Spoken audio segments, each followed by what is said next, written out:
Good evening, everyone. I would like to call to order the April 21st, 2026 meeting of the Bucks County Intermediate Unit Board of Directors.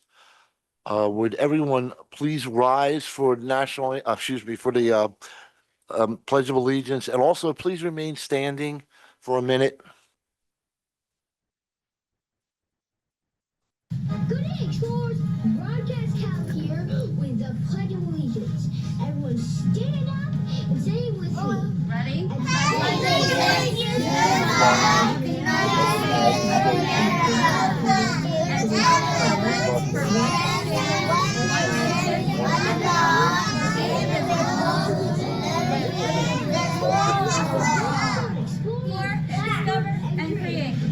And again, at this time, I would just like for us to pause for a moment of silence for James Morgan Jr., who is the father of our board member and Bristol Township board member, Jim Morgan. And Mr. Morgan was 86 years old. He passed away on April 5th, and he taught for 40 years at the Fisher Middle School in Ewing, and had a long in various positions, and he had a really long and distinguished career. And so we just want to take a moment to honor him with a brief prayer, if you would, to yourself. So thank you.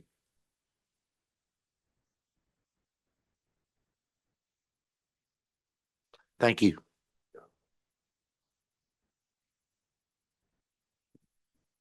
Okay. Michelle, how's a roll call? Okay, Mr. D'Angelo, Here. Mr. Hollowell, I am here. Mr. Morgan, Ms. Sheehan, Here. Ms. Stern, Here. Mr. Waldorf, Present. Ms. Winters, Mr. Wers, Here. Ms. Walbeezer, Here. Mr. Godikson, Ms. Foley, Present. Mr. Reimers, Ms. Khan. Here. Okay, we have a forum with 9. All right, thank you, everyone. Okay, tonight we did not have an executive session, so we can get through that. On item 2, public participation, and this would be any comments for agenda items only on this first round of public participation. Is there anyone who signed up?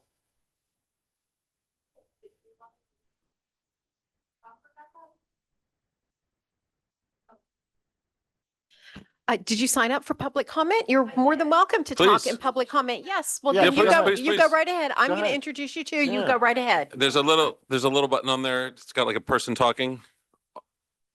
There we go. There you I go. got Thank it. you. Hi. Hello, everybody. My name's Camille Naswitz. Rebecca Malamus and I sit as trustees on the Bucksmount Health Consortium Board together. I've been doing that for the last 5 years, I think, with her. It might have been more. In that time, I know she's going to speak to this, but in that time, I've been fortunate enough to work with both labor and administrative colleagues to realize some wonderful plan expansions for our healthcare system, for our members, for our benefits for our members, but also looking at cost and keeping things financially under the trend of what the general market is. So we've been able to be fortunate enough to do that for, I think there's 12, is that correct? 12 entities between Montgomery and Bucks, and it's constant change and learning and growing, and I continue to be excited about, moving forward with that. So thank you. Come on, would you mind just telling the board what you do in your day job? And I'm an occupational therapist. I work primarily with the diagnostic teams, so onboarding kids and whether or not they qualify for our preschool early intervention services. I also work as a treating therapist within a play group down at the Lower South Early Learning Center. thank you so much. Thanks. Thank you. Okay, moving on to our consent agenda. What we're looking at would be items 4A through 9A. So I would ask the board, does anyone need to have any items pulled for separate discussion or request to vote on any items separately? Anyone on the phone? I'll take that as a no. And so, that being the case, may I have a motion to approve the consent agenda items 4A through 9A? So moved. Mr. Wers, Second. Waldorf. second. I believe that was Mr. Oh, I'm Waldorf for sorry, the I thought That record. was you, wasn't it? No. It's just, it's I'm because sorry. the speaker's over here. It sounds like it. Yeah, that was Mr. Waldorf online. Who seconded? Ms. Sheehan. Thank you. Okay, and with that, are there any questions or concerns in general about any of those items, 4A through 9A? If not, all in favor? Aye. Aye. Any opposed? Any abstentions? That motion carries unanimously. Okay. Moving on to item 10, presentations and the mini reports. Let's start with the special education mini report. Dr. Miss?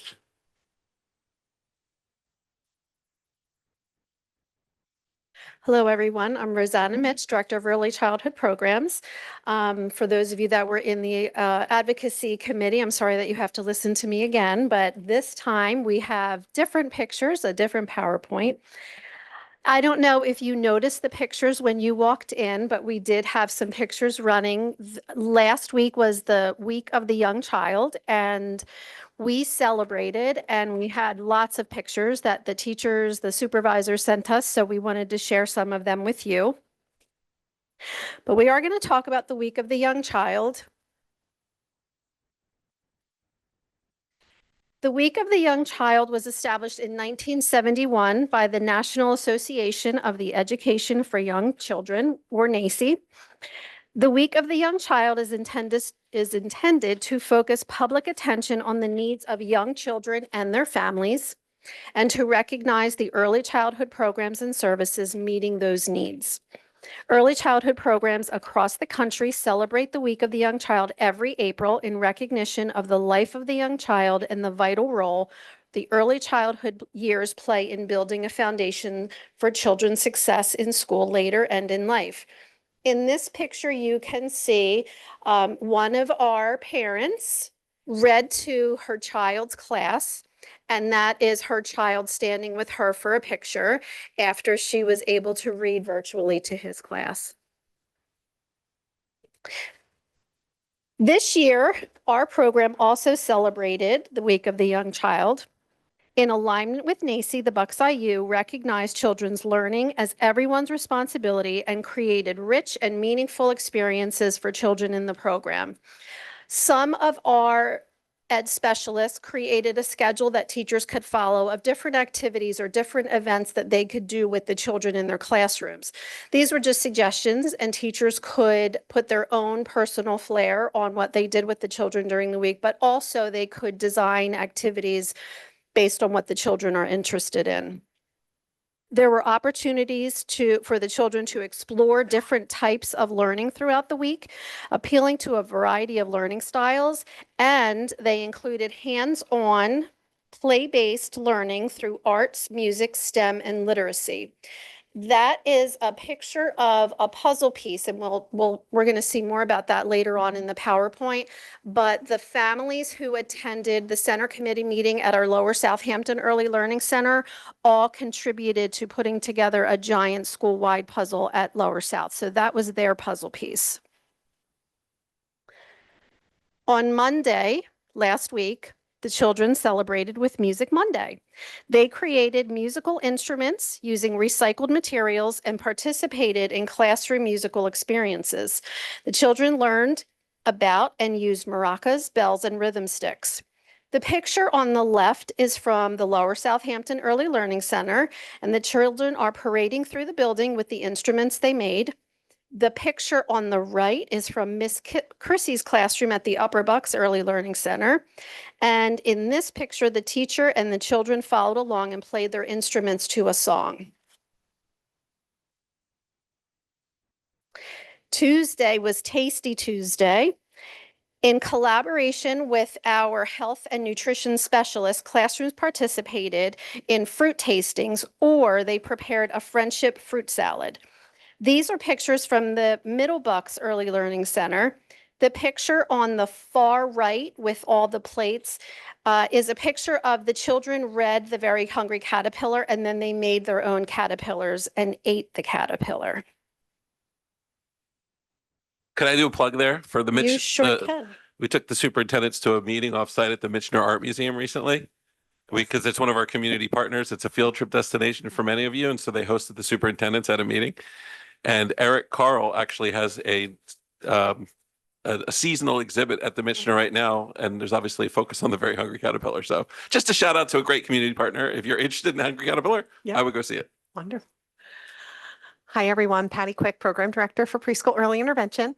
Continuing with our week, Wednesday was Work Together Wednesday. So on Work Together Wednesday, at the Lower Southampton Early Learning Center, each classroom was given a puzzle piece. The classrooms collectively decorated their puzzle piece, and then they took their puzzle piece to the hallway at the main hallway in the front there, and they were assembling it into a completed school project. And as Rosanna mentioned, families were able to also complete a puzzle piece, and you'll see it on the far right down in the very bottom, the second puzzle piece in. Families at our monthly center committee meeting also decorated a puzzle piece and joined in with the community of the school. And that in our supports our goal where we are looking to really bridge that family engagement and family connection to early childhood education. As you can see in the other picture on the far left, the teams working together to assemble the puzzle. I certainly hope they were all marked with numbers in the back, because if not, that could be a really good test of everyone's patience. But it came out beautifully. I was there on Friday and had a chance to see it firsthand, and it looked really wonderful. On Thursday, the children engaged in Artsy Thursday. So children participated in collaborative art experiences at all of our early learning centers. They were able to create large scale murals developed in shared spaces, while our school-based classrooms developed their own murals and self-portraits. All of the art activities were done with recycled materials that were incorporated into art projects, and this helped promote not only creativity, but environmental awareness as well. The pictures that you see up on the screen are from Brookwood Elementary School, our partnership there with Brookwood Elementary School, as well as the Lower Bucks Early Learning Center. Family Friday. I'm missing the slide for Family Friday. I apologize. I'm missing my piece of paper for Family Friday. Family Friday. On Friday, families and community members were invited into their child's classroom to participate as guest readers. As Rosanna, Dr. Mitch highlighted earlier on, one of our families did participate virtually, which was an incredible experience for the whole classroom. And then the other two pictures that you see there, we have guest readers come in person and read to the children. These pictures are from Willowdale Elementary School in Centennial School District, as well as Sellersville Elementary School in Upper County. And it just was a real delight to see the children have their family in playing the teacher and being the teacher along with the children. And then also on Friday, our Bucks IU supervisory team attended the Bucks County Advocacy Breakfast through BCASY. BCASY stands for the Bucks County Association for the Education of Young Children. They host an advocacy breakfast every year. At that advocacy breakfast, we're able to sit with a local legislator and talk about our programs and advocate for our programs and talk about things that our programs need. And it just really is a wonderful, wonderful community event where all of the focus is on the education of young children in Bucks County. So in summary, we deserve that every child deserves a strong start. That happens in our programs across Bucks County with our wonderful teaching staff, partnered with our families who care for those children. And we want to thank you, our school board, for your continued commitment to our programs in early childhood. And we invite you at any time to come take a tour of either one of our early learning centers or see something happening in one of our programs. So if anyone has any questions, we're happy to answer them as well.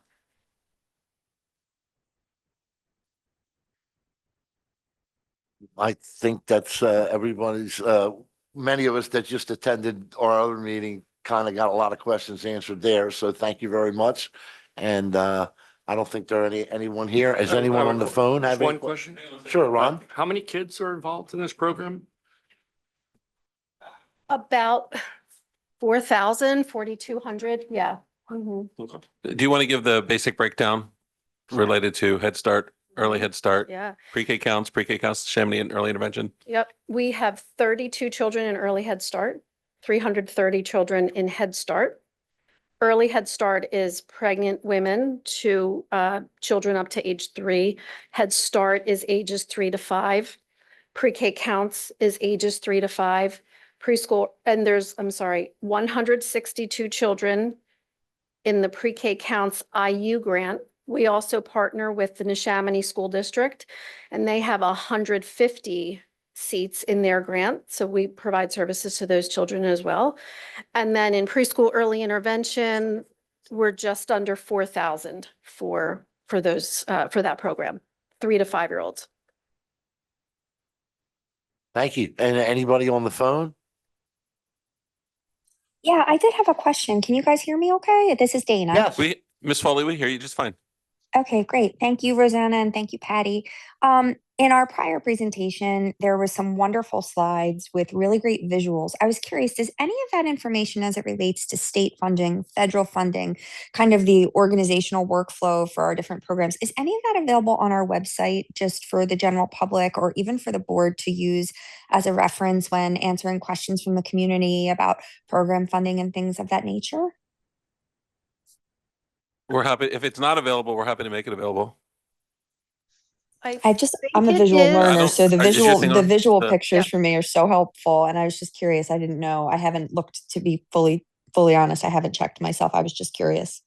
No, we'll make sure that you have Yeah, those I slides. think it was in the, some of the program updates that we've submitted, but I just don't remember the months, but we can definitely get it out if Oh, we yeah, need easy. to. Yeah. Thank you. Mhm.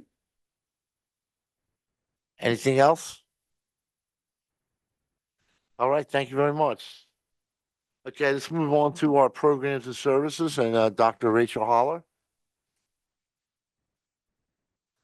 Good evening, everyone. In your folders, you'll see the professional learning highlights for 2025, 2026. It's also item number 10B on the agenda.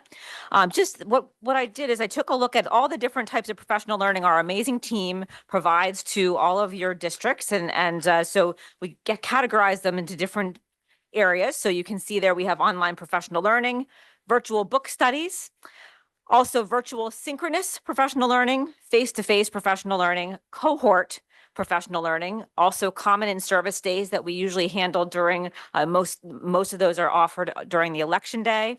Some district requested professional development services that we put together and as the need arises. And then also finally, sometimes we have the opportunity to do some conference presentations. I'll just give you a couple highlights to this. And one of them is kind of my fan favorite. Sometimes you have an opportunity where you see, you read a book or you read or learn about a presenter and you say, this could be really great for our county. And so one example is that we welcomed Dr. Peter Liljedahl from Canada, and he led an amazing 2-day workshop kind of did the same workshop 2 different days to get as many teachers through as possible for building thinking classrooms in mathematics. So my team always teases me that I'm a math nerd. So I was really excited to have someone like that come to our county, and it was so well received that we had teachers go right back the next day and start to work and put that into practice. So that's just one highlight out of many. We have the opportunity to bring in lots of different wonderful speakers throughout the year, but then we also have a lot of capacity on our team to be able to provide support as needed throughout the county for a variety of topics. So thought that it was helpful to just give you a flavor of all the different things that we put together on an annual basis when it comes to professional learning to continue to further that growth in your districts as well. Anyone have a question, concerns? How about on the phone? Dr. Holler, I just want to thank you. I've spoken with many of our teachers who have attended several of these different things, and they all come away with great thanks to the IU, that they're very helpful. And again, it's administering so many different things. Not every district needs exactly the same thing. And the way that you tailor your programs and your offerings to the districts and specifically what they're looking for. It's just a testament to the great job that you're doing. So it's well appreciated. Thank you. You're welcome. We have a great team. So it takes a team to put that together, and we are very proud to do it throughout the county. Thank you. Okay, let's go on to item C, and that would be the Bucks Montgomery County Healthcare Consortium. I believe there is something in your packet to follow along.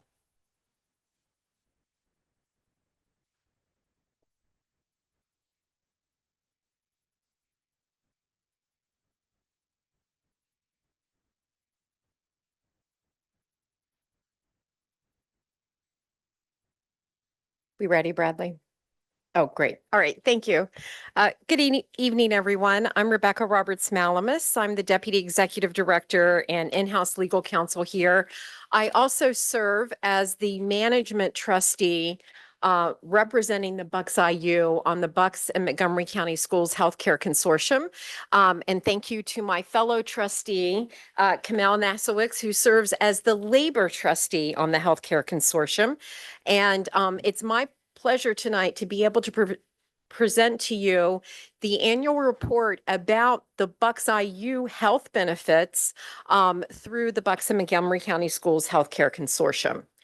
So just a little bit about what we're going to talk about tonight. First, I'm going to give you a high-level overview of what is the Bucks and Montgomery County Schools Healthcare Consortium. We're going to talk about who are the school entity members in the Healthcare Consortium. Briefly talk about our trusted consultants, our trusted benefit providers. Why do school entities choose to be a part of the Healthcare Consortium? We're going to talk about cost drivers for healthcare on both a national level, a local level, and then specifically for the Bucks IU. How the Bucks and Montgomery County Schools Healthcare Consortium is specifically addressing those cost drivers. And then I'll mention the specific savings that the Bucks IU has as a member of the Healthcare Consortium and wrap it up with a summary for you. So let me just jump in. If there's anything I want you to take away tonight, it's just two things. So I want to tell you that right from the start. The first thing is the trend, which I think, Kamel, you mentioned, so thank you for talking about that, because it's something that the member entities of the Healthcare Consortium is very proud of. We know on a national level, the market trend for healthcare right now is around 9 to 10%. That's the red line on that graph. Through the decisions that we've been able to make as a joint labor management consortium, the healthcare trend for consortium members is 3.7%. And I know we're very proud of that. And I appreciate the efforts of working with my labor colleagues to achieve that. The second thing I want you to understand is that impact of that trend on the Bucks IU. And you can see the cost of healthcare as a percentage of the Bucks IU budget, while healthcare costs are going up all over the place. And we're going to talk more about that. Because we are a member of the Healthcare Consortium, the percentage of our Bucks IU budget attributable to healthcare spend has remained flat for the last 2 years.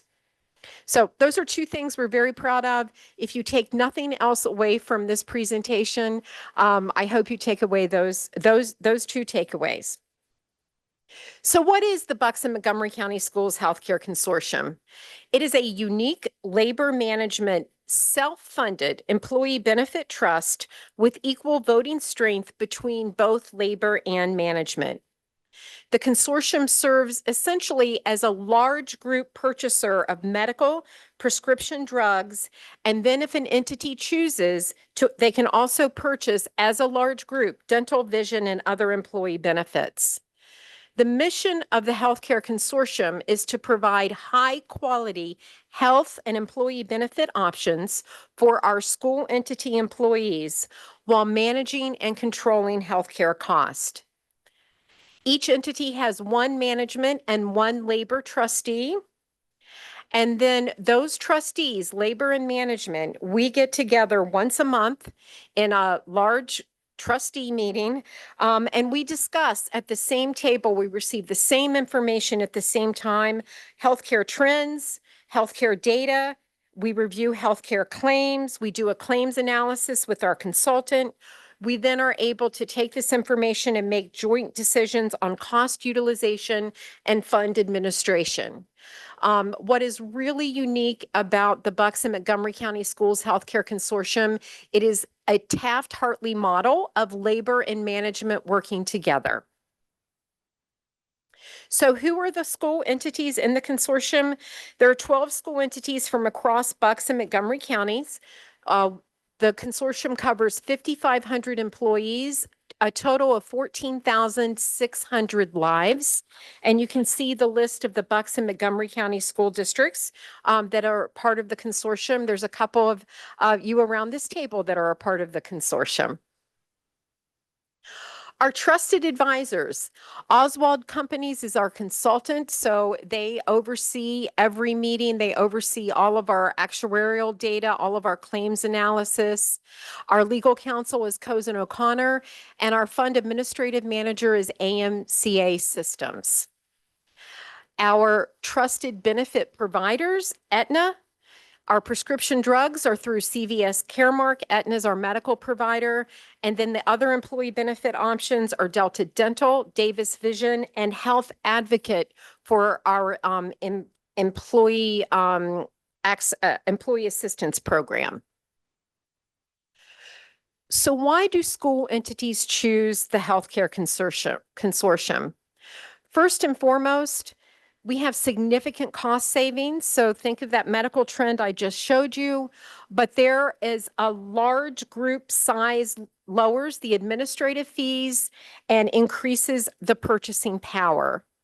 Being a part of a group of 5,500 employees, we get lower administrative fees than if you are a standalone entity, self-funded. If the IU was standalone with just 816 employees, we would have much higher administrative fees because of that. So large group size gives us that advantage. We also have consolidated administration, reducing staff time spent on compliance tasks from school district HR and business offices. For example, Oswald, our consultant, handles COBRA processing. AMCA, our third-party administrator, handles all the claims invoicing. We make one payment to the healthcare consortium each month, and then AMCA distributes these funds to all of the vendors on behalf of each school entity.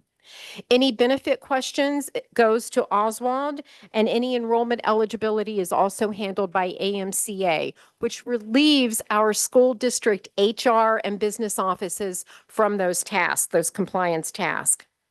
We also have shared risk. The Bucks IU is able to take advantage of self-funded stop-loss pool through the healthcare consortium, saving nearly 40% over open market and middleman broker fees. There is an advantage of an Aetna provider network discount. It's a slight advantage over other medical providers. And then there is a monthly review of all claims data with expert cost utilization and management of high cost claims done by Oswald. There's also higher quality through the healthcare consortium. Oswald provides actuarial oversight of all claims and fund accounts. And then that information is provided to all trustees to help us make data-driven decisions. And both labor and management are at the table. And then finally, another chief benefit is easier collective bargaining. Plan designs are negotiated at the consortium table with labor and management at the consortium table. Plan designs are not negotiated by individual school districts. The only thing districts need to do is negotiate their individual employee premium share contributions, which makes your collective bargaining much, much smoother. So I want to talk a little bit about healthcare cost drivers. You all have probably heard about the significant rising cost of healthcare. I'm going to approach this on a national level, and then on a more local level, and then specifically through the Healthcare Consortium. So first and foremost, I want to share some data from the employee benefit expert, Marsh McClanahan, and I have their permission to share this data from a webinar that they gave to state personnel administrators on healthcare cost and how best to address those healthcare costs. So Marsh McClanahan projects that across the U.S., 26-27 will be the highest health benefit cost increases that have been seen in more than 15 years. They attribute those national trend numbers to a medical trend of 9%. That's before any plan design changes. An increase in prescription drug spend of 9.4%, and that is after rebates. It's still a high cost increase of almost 10%. And then specialty drug costs rose 8.9% in 2025. Underneath that, you see the rising cost of stop loss as well. And those factors alone are helping to, are what is driving those healthcare costs. My second slide from Marsh McClanahan is what they recommend as benefit experts as best practices to help U.S. employers manage cost. And the reason I really want to share this is because when I was on this webinar with my personnel administrators from across the state, I realized that every single thing I'm going to show you, the Healthcare Consortium is doing. And for example, these are best practices from employers across the country, enhanced screening, early detection of illness. The Healthcare Consortium and Bucks IU in particular has offered employees incentives to receive early and enhanced screening so that there is early detection of illness. The Healthcare Consortium has disease-specific vendors triggered to high-cost claims, such as cancer and diabetes. Purchasing stop-loss coverage for high-cost claims. I'll talk more about that through our self-funded stop-loss. The other is to make sure you review all of your pharmacy claims, particularly those claims that run through medical benefits, and have those recharged through your pharmacy benefit manager so you can save through the rebate cost. Enhanced case management, site of care redirection, requesting data and audit of large claims, confirming diagnosis through expert medical opinion, and then finally offering centers of excellence, which is done through our medical provider, Aetna. So what's driving increased cost locally, not across the country, but just locally in our area in Bucks County, Montgomery County? We know that part of the cost driver is just higher healthcare delivery costs, such as increased labor cost, increased transportation cost, increased supplies and equipment. We know there's increased costs from locally health system financial pressures, including hospital mergers. High cost claimants and chronic conditions are very much a driver of our claims. Specialty drug spend. GLP-1s, in particular, implementing GLP-1s for employees without the use of drug management programs, and then skyrocketing mental health statistics. So how is the Healthcare Consortium addressing these cost drivers? In 25-26, the Healthcare Consortium, we spent several months talking about and understanding the need to update our plan design changes. And I'm really proud working with labor. We were able to consolidate plans. Instead of offering 4 plans, all of which have about the same actuarial value, we were able to adopt 3 specific plan designs that are saving almost 2 to 3 percentage points over our rates. And I'm going to talk more about that. We approved a new pharmacy benefit manager through CVS Caremark, which saves $6 million this year in pharmacy claims. There was also specific implementation of cost utilization programs for weight loss drugs, oncology treatments, chiropractic care, physical therapy, and increased incentives for using lower cost virtual health visits through Teladoc. And then finally, as a result of all these efforts, we have seen that our medical trend through the Healthcare Consortium continues to be below market averages. And I'm just going to show you that, that slide again. Medical trend is currently 9 to 10%. Through the Healthcare Consortium, that trend is an average of 3.7%. And then again, for the Bucks IU, because of that, our medical spend as a percentage of our IU budget has essentially remained flat for the last couple of years. All right. So now let me talk. Oh, yes. Go ahead, Mr. What Wurz. have you done with respect to GLP-1s? It's increasing our budget substantially. And are you handling that in any specific way? Sure. Since you guys are working together, I'm kind of interested in your feedback. Sure. There have been a number for those entities that cover GLP-1s. GLP-1s have been a significant cost increase. Oswald had recommended to consortium members for those who were covering GLP-1s to adopt a weight management program, which the Bucks IU did adopt. And the specific components are that program. It's provided through Aetna. The specific components are, number one, step therapy. So a GLP-1 is never the first drug that is prescribed. Other weight loss drugs, cheaper weight loss drugs, are prescribed first. If you finally qualify to be prescribed a GLP-1, then you have to take that drug in conjunction with nutrition therapy, behavior therapy, exercise therapy, and you have to have a certain BMI level and a comorbidity.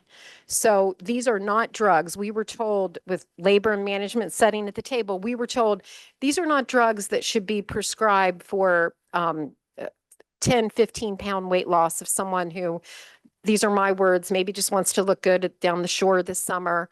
These drugs really need to be used in conjunction with a BMI that qualifies as an obesity level and to have some other underlying comorbidity.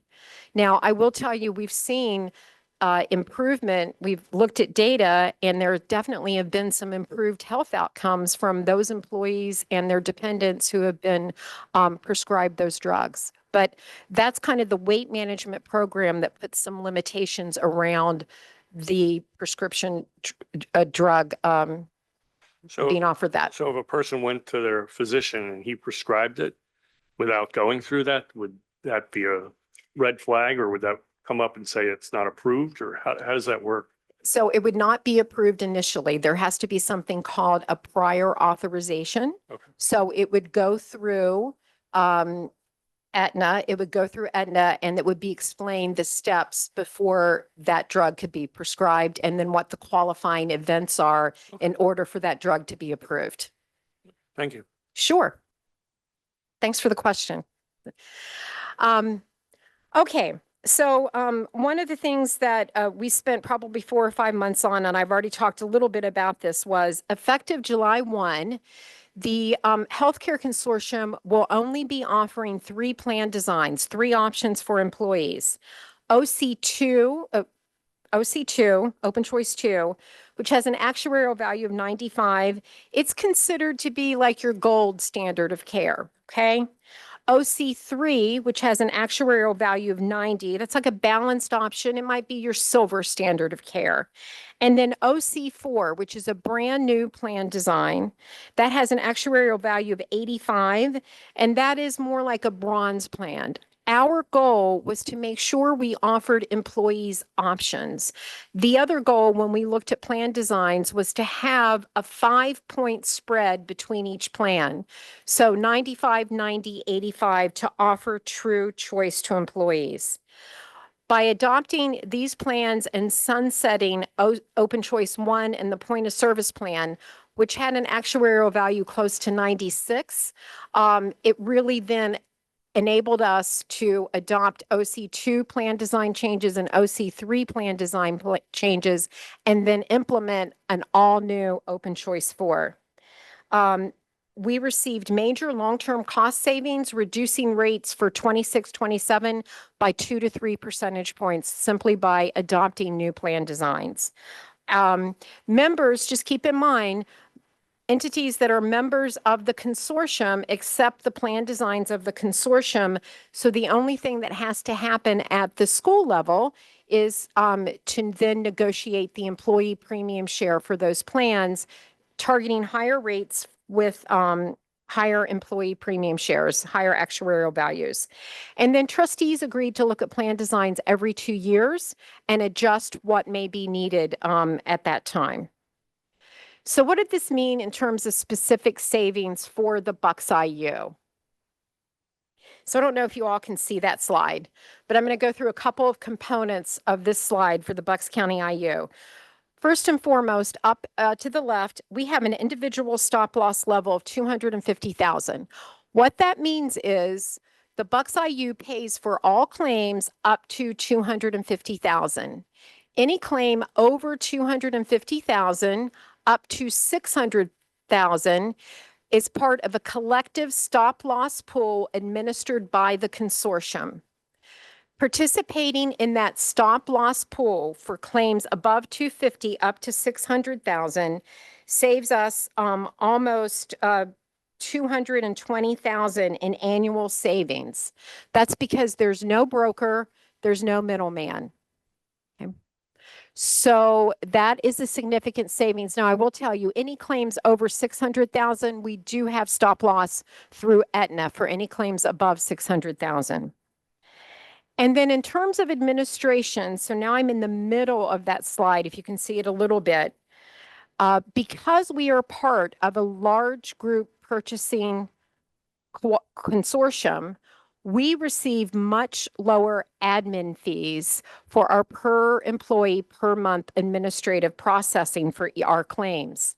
As a standalone group of 816 employees, if we were standalone on our own and not through the consortium, it would cost us $65.54 per employee per month to process those claims.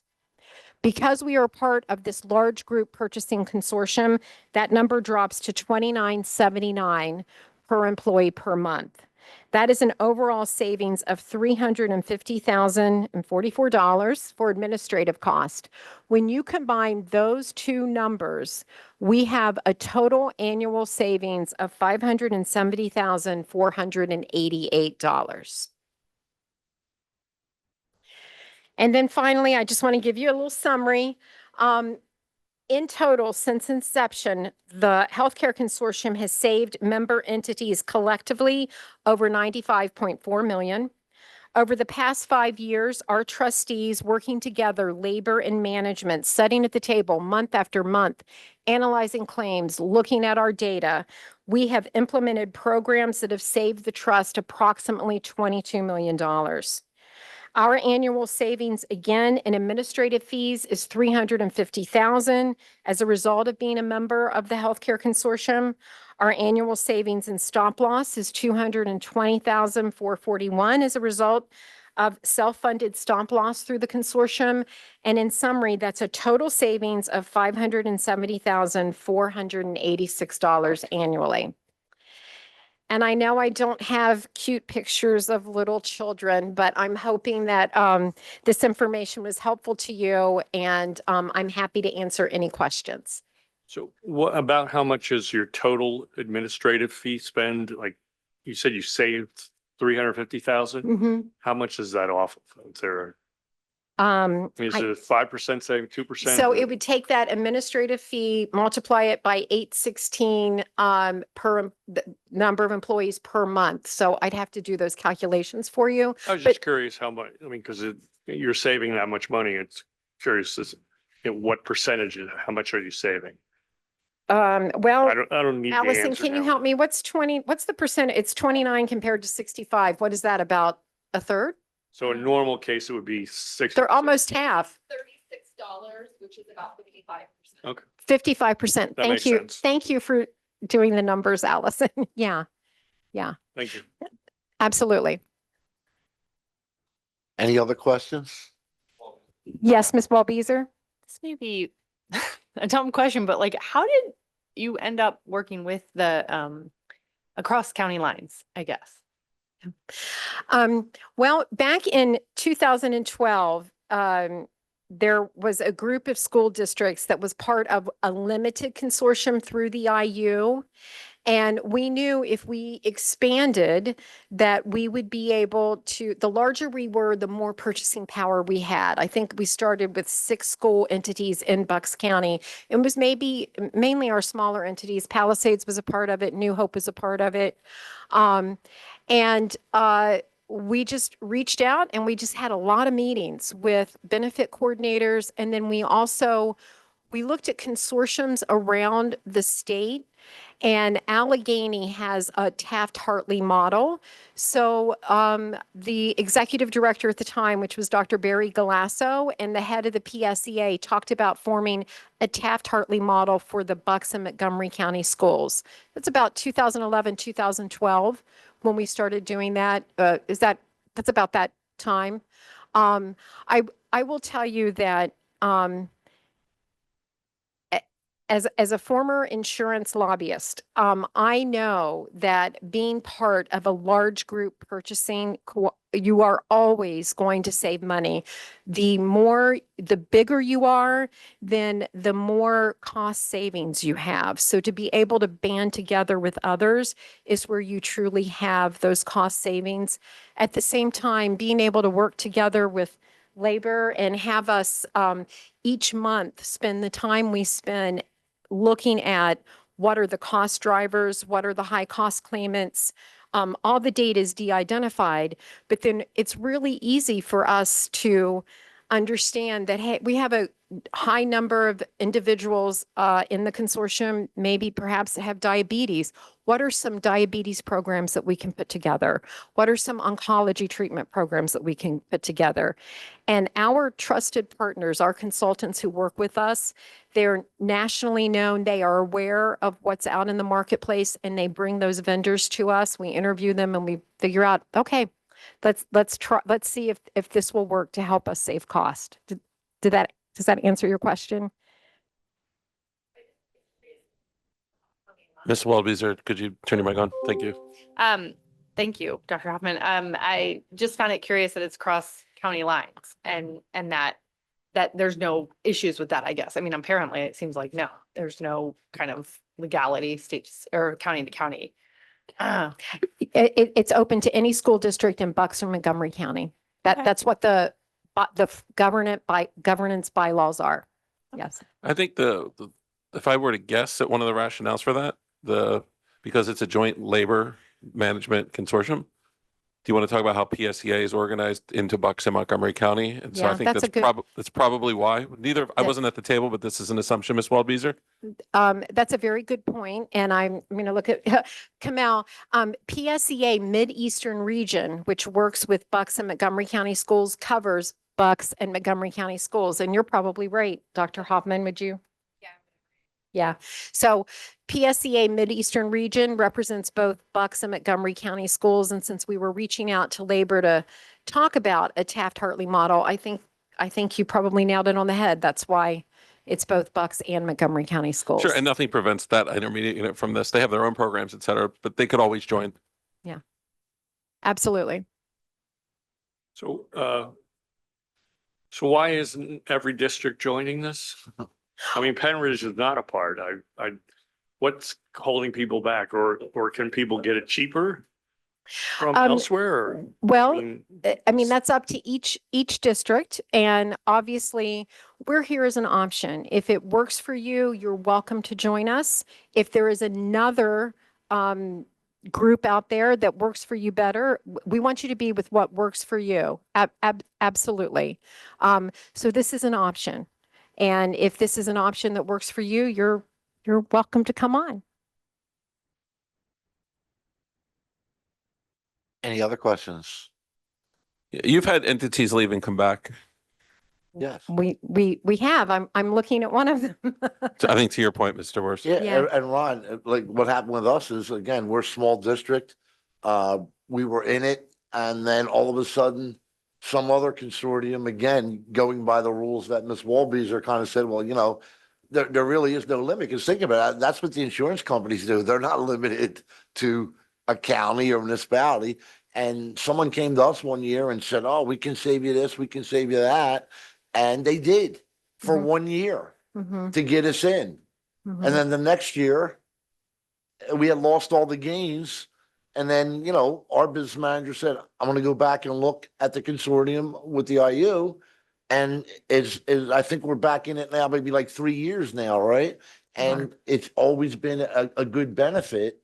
And again, just to get back to some of the things that you put up there, I think the most important thing is when you have monthly reviews, think about for the longest time and working with labor, because for the longest time it was like, well, we're labor, we're negotiating and we got to get what's best. But really what's best, it might not be the lowest cost for your members, but what's best is the best healthcare plan. And so by sitting together and reviewing those things on a month by month basis to look at the trends, to look at which directions are going, and allows you to, excuse me, to get out in front of a lot of things. So again, I think that getting that monthly reviews with labor and management working together to find a good solution that benefits everybody. And again, while some districts are big, they have the critical mass to even go it alone. And sometimes it works and sometimes it's not. As you can see those trends, at some point, it's always good for your business manager to look with them and just compare and say, what would it cost us to get in? I think we're a large employer here at the IU. Clearly, you saw the numbers. And yet we still benefit just from the simple facts that you mentioned about lower cost of administration. So we still have a lot of local control here. And the stop loss. We also appreciate the partnership with the labor. I think that's the key. That's the key. They're at the Yeah. table. You've hit it several times, but negotiations at the collective bargaining with the employees that are represented, it's much easier because you're not actually negotiating healthcare at the table. And then also there's buy-in on strategies to reduce overall healthcare costs, because that usually implies that the members are healthier. So it's not administration saying this is what we're going to do. It's people saying, what are we going to do together? That's the secret sauce in our consortium that doesn't exist with others, as well as the transparency of the data. We have access to de-identified data as a consortium. Many other providers, if you go it alone, or if you go in other consortiums, don't provide that. And so to your point about data reviews and strategic decisions to reduce costs, we have that with ours. And just when you are self-funded, whether you're standalone or whether you're self-funded through another group, your claims are your claims. Your claims are your claims. And so there's only so much you can do about those claims. And when you can be a part of a group, to Mark's point, that is analyzing that data every month and also is working with really trusted leaders to tell you what large employers, what our, top Fortune 100 employers are doing to help control healthcare cost and bring those examples to you, it makes a lot of sense. And having labor at the table is there, it makes sense. Like there's never been, probably our most difficult vote were the plan designs vote, but every other vote and that vote was 20-4, but every other vote, it just makes sense. Everyone's in agreement. Do you agree? I don't want to speak for you. No, I do. Feel free. To Dr. Hoffman's point, being able to review our data and then having that drive our decisions with the programs that we put in place is incredibly helpful. And we do that in partnership with our administration. We're looking at the same data. We're seeing where our costs are. We're seeing where can we make changes to benefit our members, but also to keep it affordable for our members and for all of our entities. Costs are just rising. And so we're really, I think, going to, like, I know we've talked about a little bit focusing more on being good consumers and wellness and really trying to educate our members more as well. So we might be developing programs in the future for that. So, yeah. All right. Thank Anyone you all else? very much. Thank you. Okay, the executive director's report, that's you. It's always hard to go last, though I appreciate going last because I can always just say it's hard to go last. Let me be brief. So there's just so much great information to be shared. Not my annual, this is my monthly reminder that as you think about things to share with your board during your standing IU report, you've got a lot of great stuff in this orange folder and also available on board docs. Michelle is always very kind and shares everything electronically with you tomorrow. Just forward that to your board secretary, just put it on board docs under the IU report. We hope that you share these things widely. If you subscribe to our social media, which I hope that you do, if you are on social media, you'll see many of the things that are in our awesome news packet. I'm always amazed, and I say this all the time, and so pardon the broken record, like what you're looking at here for April is just this month, right? I mean, it looks like years of accomplishments, but it's just 30 days of amazing things that occurred. As I was flipping through it, I was reminded on, just for anyone who's following along, page 12 of the Awesome News Report, one of our amazing programs is the Sequel program, and they support adults in the community with special needs. And I mentioned to you the Eric Carl exhibit at the Michener because our early childhood programs report talked about the Hungry Caterpillar with Tasty Tuesday. And so it just says art that inspires, a day of art, imagination, and meaningful moments for the Sequel community. The Bucks IU's Sequel program recently visited the Michener Art Museum to experience the colorful world of Eric Carl. The exhibit celebrates Carl's beloved stories, including the Very Hungry Caterpillar, and invites visitors to explore the creativity and emotions behind his work. Here's the part that got me. During the visit, one of our clients, these are adults that we serve, one of our clients was so moved by the experience that he turned to his support staff and said, "Thank you for making my dreams come true." I mean, I love that. I love that. So moments like this remind us how powerful art and community experiences can be and how powerful our Sequel program is and the relationships they develop as community partners for adults with disabilities. So thank you for that. You'll see our project search. Intern of the month is Greg. Congratulations, Greg. He takes pride in his work. And I love this last paragraph. He's become a valuable asset to the IT department, and he continues to push himself to grow personally, professionally. And a major thanks to the commissioners and the administrators in their offices of the County of Bucks that support and host our project search interns. That's an amazing program and quite unique in the state and country. You'll see the press release that we recently released that you've seen related to a Fab Lab grant, actually written by a Palisades teacher who was recognized at our last board meeting, if I recall. Was that 2 months ago? Maybe two months ago? Yeah, for $90,000. On Monday here at the Bucks IU, you've all been invited. It's just a reminder that the 3rd annual Pennsylvania Registered Apprenticeship and Pre-Apprenticeship Awards, of all places in the Commonwealth, they asked to host them here. And I think it's important to note that one of our amazing RBTs is actually the Apprentice of the Year. So of all the apprentices in Pennsylvania, she works for us. She's amazing. And I've shared that with you previously, some great press releases and great media coverage. The mini reports are in your packets and will be available to you via email. They're already, of course, in board docs online. And that, Mr. D'Angelo, concludes my report. Well, that's the good stuff. I'd just like to add that tonight in Bristol Borough, we had a job fair for our 18 to 22-year-old kids. Yeah. And that program is going well, and it's really an offshoot of Project Search and Project Sequel. Yeah, it's an And- example of a high quality transition program, we call them. Yeah. Exactly. And what I will say is this, one of our kids that was in the 18 to 22, we've been having a hard time at the district itself finding aides and finding cafeteria employees or matrons and helping us. And so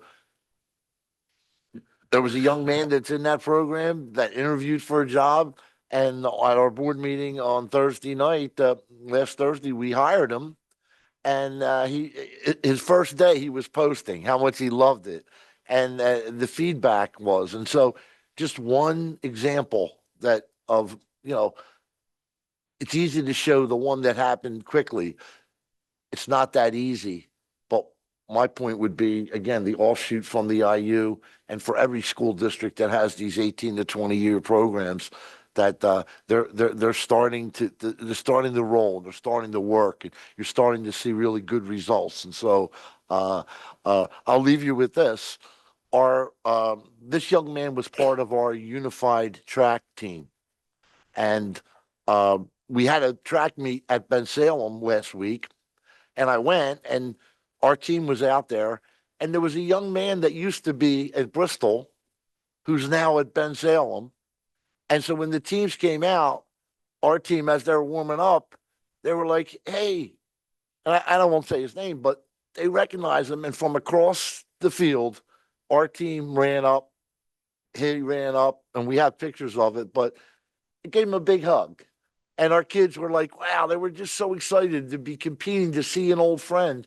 And, you know, how hard that must have been for that young man who left a lot of friends, but gained a lot of new friends. So all these programs where we're getting these young people involved after we're supposed to be done with them as a senior, they're working in it. And I just hope that any of you districts that really is thinking about it, that wants to help improve it, to reach out to our people at Project Search and Project You've got it. Yes. There's SQL, there's Search. SQL, There Search. are so many of them, but they're Yes. all just a part of our transition programs. We call that. That's it starts in middle school all the way through age 22, preparing students for independent living, post-secondary education, employment, et cetera.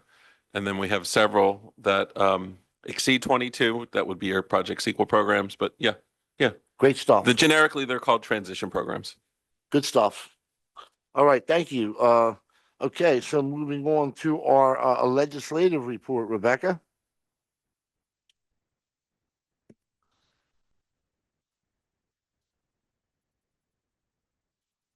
Okay, I'll make this fast. Y'all were gonna get tired of hearing from me tonight. The legislative report is in your folders. It looks like this. If you want to follow along, I gave you the scheduled session days. A quick update on the governor's budget. The House was in session for 3 days at the end of March and also 3 days last week. They are not in session this week, but they do return to session on Monday. The Senate was in session for 3 days at the end of March, then returned to session for 3 days this week. They will not be in session next week. You can see when you look at the scheduled session days that both chambers are rarely in session at the same time, which makes it hard to get work done.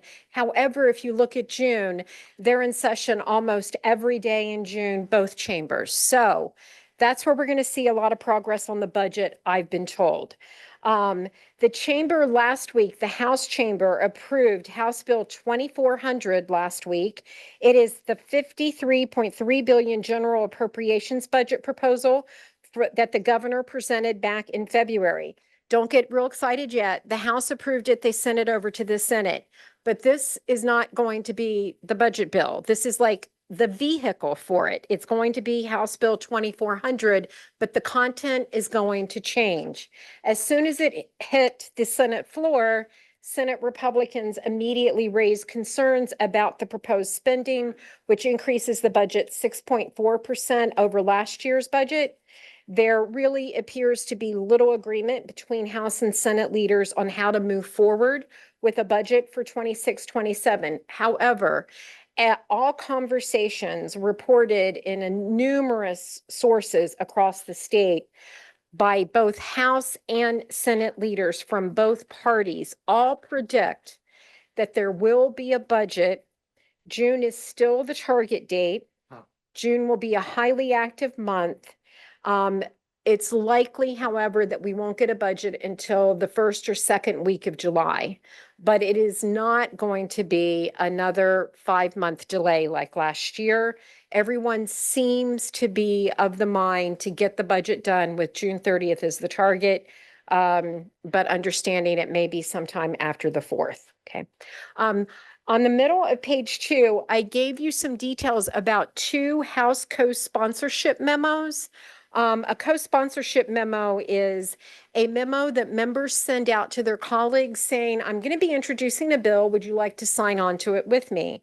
The first one is charter school students IEP evaluations.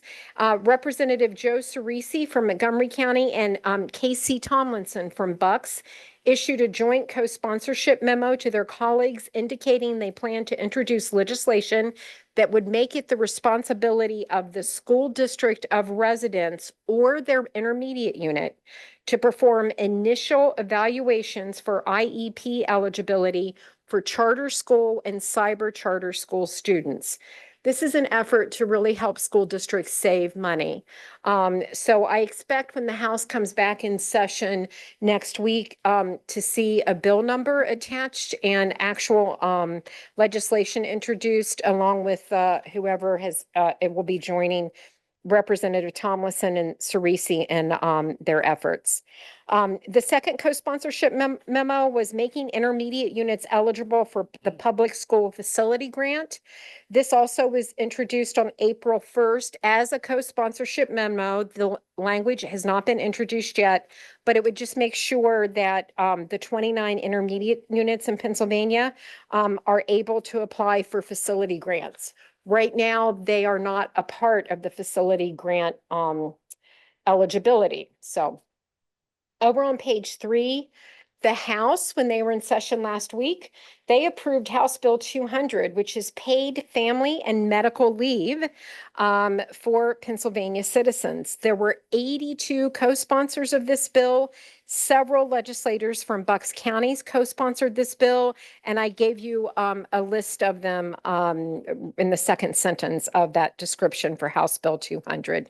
So the measure was approved on March 25th by a vote of 107 to 92, and it's now been referred to the Senate Labor and Industry Committee. And then I'm not going to go through all of these, but just to call attention to them, approved by the House Education Committee, there was a bullying notification bill, House Bill 830, that has now been sent to the Senate floor. It is pending for the House, the House floor. It's pending for the House, full House to consider. This would require notification of both of all parents of any student involved in any bullying incident within 24 hours. The House Education Committee also approved a more school counselor support bill, and it improves nurse staffing ratios. So now's the time where we start to look at what is being approved and moving forward that could possibly be included in an omnibus school code bill. However, I was on a call on Monday, and there's some folks who are indicating that there may not be an omnibus school code bill this year, or if there is, it is likely to be limited only to cell phone use and recess, requiring recess. There's not a lot of, I think some members feel like we just approved an omnibus school code bill, and, you know, it was just 4 months ago. So there's not a lot of, a lot of willingness to move forward. So we'll see what happens. I'm now at the bottom of page 4. This just happened yesterday, requiring appraisals before school districts purchase property. This is Senate Bill 698. It was introduced by Senator Jarrett Coleman from Lehigh, and a little bit of Bucks County he has. It would require school districts, charter schools, and cyber charter schools to obtain a fair market value appraisal before purchasing any property. It was approved by the Senate Education Committee by a vote of 10 to 1, and it's been sent to the Senate floor for consideration. During the committee consideration, Senator Coleman said that the bill protects taxpayers from overpaying when school districts purchase property. Under current law, no appraisals are required for school districts to purchase property. Senator Coleman offered during committee that he introduced the measure after concerns he had about the Allentown School District $15 million purchase of 16 acres of land that was part of the former Allentown State Hospital, and the school district is now using that land to build a new school building. There's also volunteer training for the administration of emergency seizure treatment in schools. That's Senate Bill 402. That too was reported out of Senate committee and has been placed on the Senate floor. And then finally, at the bottom of page 5, President Trump's proposed budget for fiscal year 2027 was introduced. It requests a decrease of $2.3 billion or 2.9% in discretionary funding for the U.S. Department of Education. As with the fiscal year 2026 budget, the president is proposing consolidating most elementary and secondary grant programs into a new block grant called the Make Education Great Again grant, and that would achieve a $6.5 billion in net savings. There's an increase of 489 million in proposed IDEA state grants as a part of that program, though. Now, just keep in mind, the current education funding expires September 30th. All federal funding expires September 30th. So that's why these bills are being introduced, because they have between now and September 30th either to approve updated appropriations and authorizations or to adopt another continuing resolution. Okay, that's it for my report. Any questions? All right, thank you all so much. Thank you, Rebecca. Okay, moving on to item 12. As previously announced, there was no executive session this evening. Item 13, is there any old business that anyone wanted to discuss or bring up? I miss Mr. Jackson telling you you're old. Yeah, no. Yeah, you actually phoned in. Yeah, there we go. Go ahead. And is there any new business? Yeah, I have something on there sure. for Michelle, actually. Dr. Hoffman? You want to take it? It's up to you. Go ahead. Okay. Thank you. The annual PSBA Delegate Assembly is going to be taking place on Saturday, November 7th in Cumberland Valley School District. So if there's any Bucks IU board member that wants to be a voting delegate for the Bucks County Intermediate Unit, if you can just let me know by Thursday, May 28th, because we have to add it to our June agenda. And you cannot be a voting delegate for your sending school district and also the Bucks IU. So if, you want to be a voting delegate for us, that's great, but you can't do, two. So, thank you. And that's all in the motion itself or in the advisory in the packet, and any travel is reimbursed by the IU. Okay, anything else? Okay, do we have any public participation, comments not limited to agenda items? Gina says no. Gina? Thank you. Okay, item 16, a reminder, due to primary election on Tuesday, May 19th, our next meeting will be on Monday, May 18th at the Bucks IU right here at the Administrative Office in Doylestown. So with that, could I get a motion to adjourn? Mr. Hollowell, always good to hear from you. And can I get a second? Mr. Worth, okay. Motion, meeting is adjourned.